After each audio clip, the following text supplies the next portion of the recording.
higit pa sa ganda at kayamanan, kundi ambisyon ang nagtulak kay Hailey di magiba na gumawa ng sariling pangalan. Determinado siyang makalikha ng kanyang sariling pagkakakilanlan, bilang isang jewelry designer. Pero sa gitna ng kanyang pangarap, makikilala niya si Zyler Lopez, ang tinaguriang billionaire playboy, ang CEO na handang gawin ang lahat para makamit lang ang kanyang mga layunin.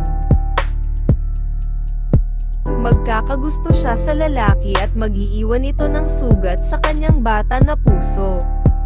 Sa kanyang pagbabalik, magkakaroon kaya ng damdamin sa kanya ang lalaki.